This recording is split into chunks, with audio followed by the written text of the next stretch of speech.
Hi guys, welcome to this upload for you guys today. Thank you ever so much for tuning in.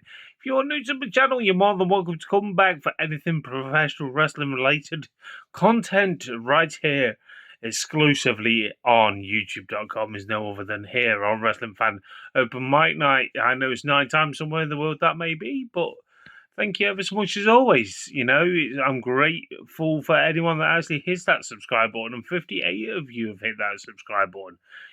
That's amazing. I can't thank you enough for the support you guys keep giving me and showing me some love and respect towards my passion about professional wrestling. I'll show it back to you as and when I do, obviously bringing you content.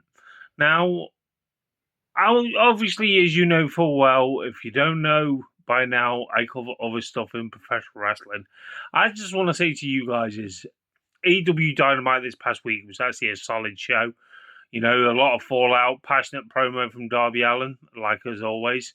The brackets towards the females division, the feud between lo and behold, Chris Statlander and Mercedes Moné is starting to build up.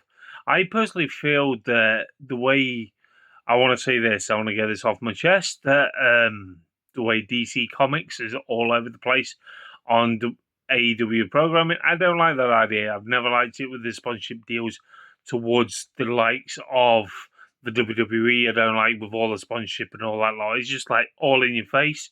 Even though I'm happy with AEW to prove how big this company's got to partner with DC Comics, that's a massive achievement in itself.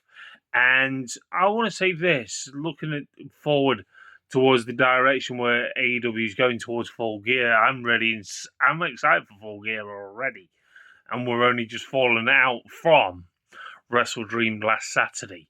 Now, all I can say is the passionate promo with Darby Allin, I was surprised that John Mox is still the leader as of yet, still with the Death Riders. I'm really, really surprised they've gone and kept him as the leader so far.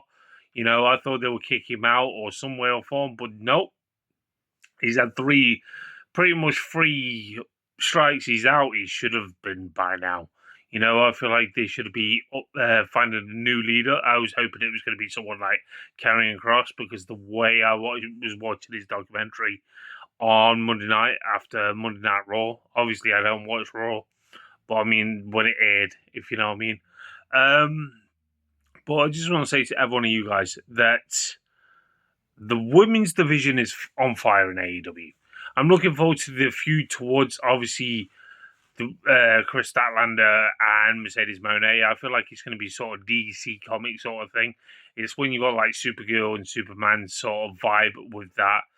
I feel like Mercedes Moné shouldn't have the women's title, because this is her kryptonite. Even though how badly she wants that title, I feel like the women's title in AEW should be her kryptonite going forward. And that is me being honest with you. And she's already got enough titles. People keep moaning about it. But she's bringing revenue to different wrestling companies, which actually is fucking insane how many belts she's actually got. But she's bringing revenue, bringing traction, bringing eyes onto the product that with the women that is facing her that you've never seen before, and it could open a lot of doors for obviously her to tip off Tony Khan to sign them. Because end of the day, people speculate and accumulate on the internet, and it's really frustrating. And I feel like Mercedes Moné could open a lot of doors towards AEW with the women's division. Obviously, with the tag team titles, brackets, rumors and speculations, obviously, with an all-women's pay-per-view, which in the new year, which I will look forward to because it's going to be a very interesting one. It could be the women's version of Forbidden Door going forward. And that's why I feel like that's going to go down like that. Because you've got all the different working relationships that Tony Khan's got with AEW already, with like Stardom. I feel like they should host it in the United Kingdom. Pro Wrestling Eve should get involved. All the other companies should get WOW involved, to represent what women's wrestling is all about, not just all facing Mercedes Moné. And as well, I feel like she's not going to win the title of Chris Statlander. I'm just hoping she doesn't. hoping she doesn't, but I'm hoping she doesn't, if you know what I mean. She don't need the women's title. She's already got the TBS title. And speaking of the TBS title, I think Harley Cameron's going to be facing her at one point for that very title, because the amount of times you actually saw her literally get pissed off like Mercedes Moné, and that's living proof of that going forward. That could actually happen in the near distant future. And that would elevate Harley Cameron to the stratosphere. You know, even though she's one of the most over women in that organization, which is fantastic to see. Now, all I can say is, other than that, I thought, hands down, good episode of Dynamite. And one thing I want to actually highlight is the main why focus you've actually tuned in, right? Like I'm on about with the women in professional wrestling is thriving at the moment in AEW. It's starting to turn heads, and I will say this, and I'll be honest with you, I feel like the women in WWE are carrying that company, you know, and it feels right to do so. What I'm saying is about this is because Jade Cargill, I saw clips on TikTok from SmackDown last night. Jade Cargill finally turned heel because she's facing Tiffany Stratton at SmackDown main event. This is a good way, I would say this. The Jade Cargill's been the Jade Cargill that I know through AEW. Will she win the women's title? I think she can, because it's took them a long time to do this. I've noticed one thing since the reports about WWE being written by AI. I want to say this. It seems like it because you've got speculations that Cody Rhodes is turning heel. Now Jade Cargill's turning heel. You know, the thing is, I want to actually say this. This will give a fresh entity to the WWE fan base that never watches AEW. And I'm actually happy they've actually done this, you know, to turn Jade Cargill heel. You know, it's a fresh coat of paint onto her attire, charisma, and everything. She could showboat what she learnt in AEW. Yeah, I would say this.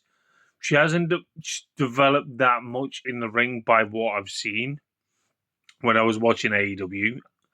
But the thing is, I feel like she needs to have this. You know, she's already a household name by AEW fans. She's already become a household name. She's doing far superior, I would say this, than Blake Monroe that is in NXT.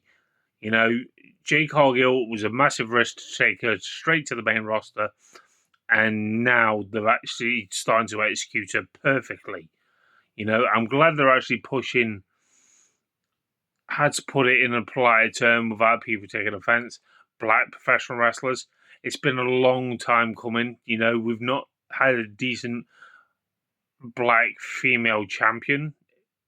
If she wins the title, that is.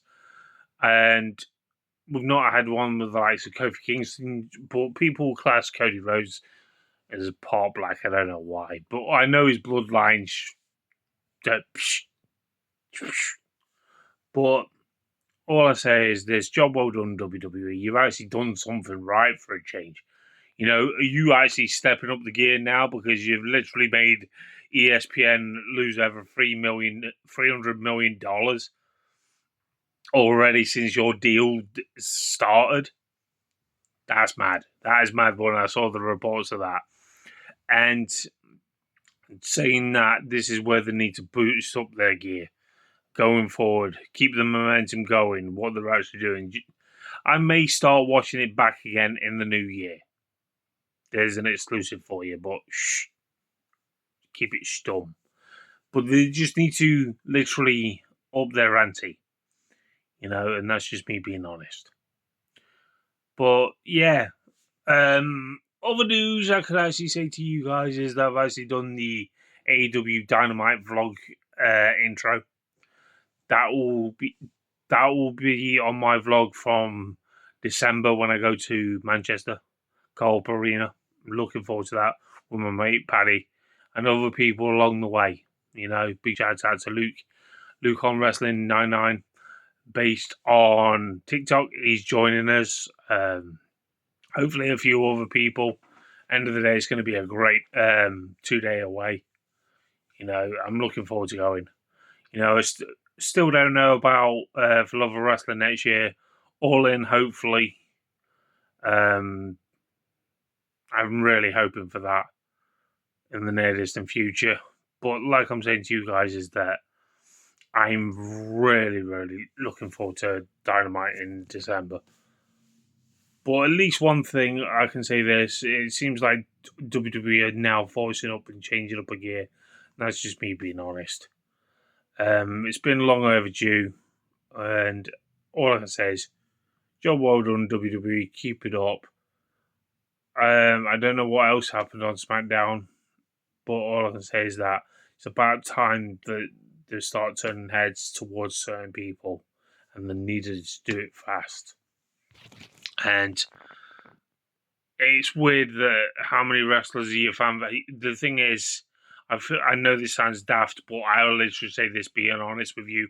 I feel like the injury situation in the WWE, they needed to spruce up the product, and I feel like the injury list has been a blessing in disguise for them, and that's just me being honest. And I'm hoping they do her justice. You know, I love when people say, "Oh, I didn't see that coming." No, all I'm saying is she was biding the time. I'm surprised they didn't pull the trigger on doing something like this earlier on. You know, when she first lost her title shot. You know, but I tell you one thing, I'm sick of seeing Tiffany Stratton, and that's just me being honest. You know, from being the women's world champion, and she doesn't need to be the WWE champion. You know, right now. That's just my thoughts and opinion. Tell me your thoughts. Until next time, guys. Catch you guys later.